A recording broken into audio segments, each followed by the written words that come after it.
नमस्कार, अशा लाईफस्टाईलमध्ये तुमचं अगदी मनापासून सगळ्यांचं स्वागत आहे। तर आज बनवूया काळ्या मसाल्यामध्ये चमचमीत वांग्याची भाजी। तर वांग्याची भाजी एकदम सोप्या पद्धतीने बाजरीच्या भाकरीसोबत, भातासोबत तुम्ही खाऊ शकता। तर एकदम सोप्या पद्धतीने आपण ही बनवलेली आहे। चला तर व्हिडिओला सुरुवात करूया। तर मसाला आपण अशा पद्धतीने काढून घेतलाय। 2 चमचे याच्यामध्ये मी शेंगदाणे घेतलेत।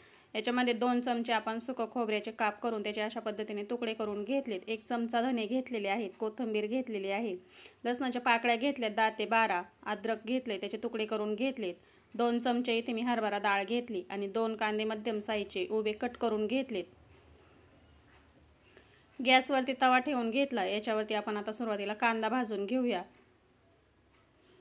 तर बघा, अर्धा छोटा चमचा पोहेखाण्याचा जो चमचा असतो, तर अर्धा छोटा चमचा याच्यावरती मी तेल घालून घेतले। थोडंसं मीठ घालून घेऊया, म्हणजे कांदा पटकन भाजला जातो, पटकन लालसर होतो। 3-4 मिनिटं कांदा छानपैकी आपण आता लालसर होईपर्यंत भाजून घेऊया। गॅस फुल ठेवायचा आहे। फुल गॅसवरती कांदा पटकन लालसर होतो। तर गॅस इथे मी फुल ठेवलाय आणि तुम्ही बघू शकता बघा, मस्त असा कांदा इथे आपला भाजलेला आहे, कलर बदललेला आहे। कांदा आपण आता काढून घेऊया। कांदा एक साईडला करून घेतलाय, एक ताटामध्ये मी त्याच काढून घेतलाय। आता याच्यामध्ये आपण हरभरा डाळ, शेंगदाणे आणि खोबरं घालून घेऊया। शेंगदाणे, हरभरा डाळ आणि खोबरं आपण सोबतच भाजून घेऊया। याच्यामध्ये पण थोडंसं तेल घालू आणि छानपैकी भाजून घेऊ। तर काळ्या मसाल्यामध्ये खूप चमचमीत अशी ही भाजी तयार होते आणि बनवायला देखील खूप सोपी आहे, खूप छान लागते। तर बाजरीच्या भाकरीसोबत, भातासोबत तुम्ही आवडीने खाऊ शकता। तर बघा, आता मी कांदा, खोबरा आणि शेंगदाणे भाजलेलं तव्यावरतीच एक साईडला करून घेतलं। लसूण, अद्रक आणि धने जे होते ते आपण आता भाजून घेऊया। गॅस आता इथे मी कमी केलाय, धने भाजण्यासाठी जास्त वेळ लागत नाही। ते जर करपले तर भाजीची पूर्ण चव बिघडू शकते, त्याच्यामुळे गॅस मी कमी केलाय। छानपैकी धने भाजून झाले, लसूण, अद्रक देखील थोडंसं भाजून झालं की संपूर्ण एकत्र करून घेऊ आणि आता ताटामध्ये काढून घेऊ। तर बघा, अशा पद्धतीने मसाला आपला भाजून झालाय। थंड झाला की थोडंसं पाणी घालून याचं वाटण करू। वांगे चिरून घेतले होते, पाण्यामध्ये ठेवले, त्याच्यामध्ये थोडंसं मीठ घालून ठेवलं होतं, म्हणजे वांगे काळे पडत नाहीत। तर वांगा अशा पद्धतीने कट करून घेतले, त्याचा देठ आपण अर्धा काढून घेतलाय आणि साईडला जे काटे असतात ते थोडे थोडे विळीने कट करून घेतलेत। आता याच्यामध्ये आपण मीठ भरून घेतले, म्हणजे वांगी बेचव लागत नाही, आणि थोडंसं पाणी घालून मसाल्याचं देखील वाटण करून घेतले। कढईमध्ये 1 मोठा चमचा तेल ठेवलं, जिरे टाकून घेतले। जिरे छानपैकी फुलले की वाटण करून घेतलेला मसाला घालून घेऊ। मसाला आता तेलामध्ये व्यवस्थित असा एकत्र करून घेऊ। गॅस इथे मी आता कमी केलाय, म्हणजे मसाला साईडला उडत नाही, एकत्र करून घेतलेला आहे। आता याच्यामध्ये आपल्याला सुके मसाले घालून घ्यायचे। तर मसाला व्यवस्थित असा तेलामध्ये एकत्र करून झाला की गॅस कमी करायचा आणि याच्यामध्ये सुके मसाले घालायचे। तर सुक्या मसाल्यांमध्ये 1 मोठा चमचा इथे मी लाल तिखट घेतलंय, 2 चिमूट हिंग घेतलाय, पाव चमचा हळद पावडर घेतली, 1 चमचा गरम मसाला घेतला आणि 1.5 चमचा इथे मी कांदा लसूण मसाला घेतलेला आहे। सगळे मसाले आपण आता वाटण करून घेतलेल्या मसाल्यात घालून घेतले, छानपैकी एकत्र करून घेऊया। मसाला परतून घेत असताना तुम्ही याच्यावरती झाकण सुद्धा ठेवू शकता किंवा मग मध्यम गॅसवरती सुद्धा हा मसाला छानपैकी तेल सुटेपर्यंत परतून घेऊ शकता। आता मसाला एकत्र करून झालेला आहे व्यवस्थित असा। आता याच्यामध्ये आपण थोडंसं पाणी घालूया, म्हणजे मसाला कढईला अजिबात चिकटणार नाही आणि व्यवस्थित असा तेल सुटेपर्यंत परतल।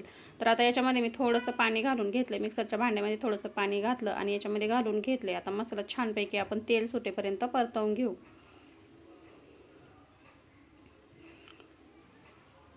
तर बघा, छानपैकी एकत्र करून घेतले, मसाला खूप छान असा परतून तयार झालेला आहे, मस्त तेल सुटलेला आहे।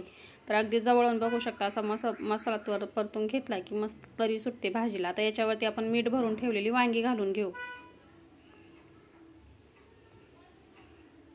तर संपूर्ण वांगी आपण आता या मसाल्यामध्ये घालून घेतली, एकत्र करून घेऊ। तर मसाल्यामध्ये छानपैकी आपण वांगी एकत्र करून घेतली 1-2 मिनिटासाठी। आता याच्यामध्ये आपल्याला पाणी घालून घ्यायचे। तर आता गरम पाणी याच्यामध्ये घालून घेऊया। 2-3 मिनिटासाठी व्यवस्थित असं परतवून घेतलं की याच्यामध्ये लगेच आपल्याला पाणी घालून घ्यायचे आणि पाणी याच्यामध्ये आपल्याला गरमच घालून घ्यायचे। तर मी साईडला गरम पाणी करून घेतलं, आता ते याच्यामध्ये घालून घेते।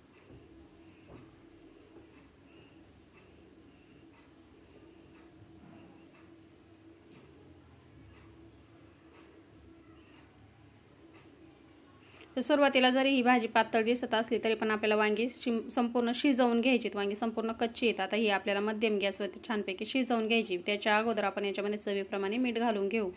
आणि मध्यम गॅसवरती अगोदर सुरुवातीला चांगली उकळी काढून घेऊ आणि नंतर याच्यावरती झाकण ठेवू आणि छानपैकी शिजवून घेऊ।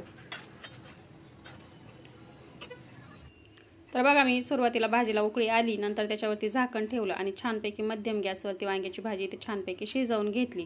आता भाजी खूप मस्त अशी घट्टसर देखील झालेली आहे आणि वांगी देखील शिजलेली आहे। तर बघा गॅस आपण आता बंद करणार आहोत। भाजी आपली इथे झालेली आहे, वांगे छानपैकी शिजले। जास्त गाळ देखील होऊन द्यायचा नाही वांग्यांचा, मग खायला छान लागत नाही।